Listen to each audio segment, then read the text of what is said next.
the woman personally saw her husband without hesitation throw the gift she had carefully prepared into the trash can, then turn around and put on the cheap scarf given by his lover, just to raise the face of his lover in front of everyone. Sure enough, the guests who had just mocked Anna for being shabby immediately changed their words to praise her thoughtfulness. This naked humiliation Lucy was already used to. The only difference was, this time she no longer felt heartache. After that, Lucy only coldly picked up the gift that had fallen into the trash can, then left gracefully. Immediately she dialed the lawyer's phone to confirm whether the divorce agreement signed 3 years ago had already taken effect. It turned out that on the wedding night 3 years ago, Lucy had thought she married the person she had admired for a long time. However, what she received was a cold divorce agreement from her husband Jack. Jack coldly spoke out his calculations. He had already been in love with someone else, but because Anna's family background was humble, his parents refused to accept, so he promised to use 3 years to consolidate his power. By then no one could stop their marriage. From beginning to end was only a nominal bond, and her dream was cruelly crushed on her wedding night, until one day, a drunken Jack fell into her arms, speaking urgently, asking why she wanted to leave, why she wanted to go to someone else. Did she never believe him? Lucy knew she was only a substitute, yet she still could not push him away. From then on, Jack gradually accepted her, even no longer mentioning divorce. But a phone call from Anna instantly destroyed the 3 years of peace. Jack immediately went to comfort Anna, even forgetting the 3-year deadline he had promised. Facing the family banquet, Jack excused himself saying he had to accompany Anna. Lucy tried to explain but failed. The next second, she was pushed away by Jack,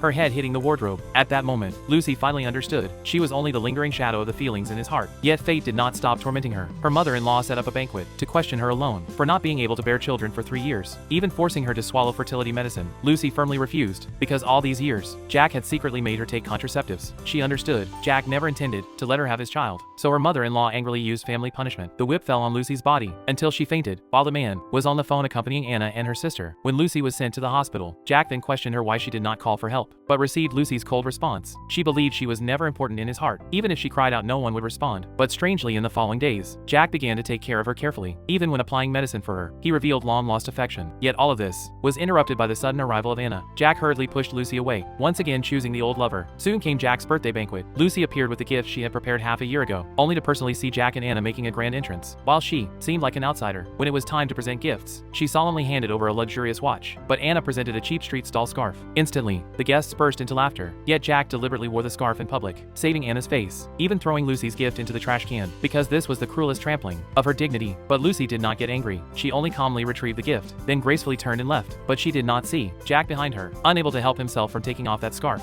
Finally, the day came when the divorce agreement took effect. Lucy personally burned their only photo together, then alone collected the divorce certificate. Ironically, on that day, Jack rarely proposed to celebrate their anniversary with her, even expecting her gift. Yet the next moment, he went shopping with Anna. However, Lucy no longer cared. She even began to pack her luggage, preparing to leave this loveless home. At that moment, Jack seemed to sense Lucy's departure, so he immediately found an excuse to rush home. Yet he found that the home no longer had Lucy's presence, leaving only 2 bright red divorce certificates on the table.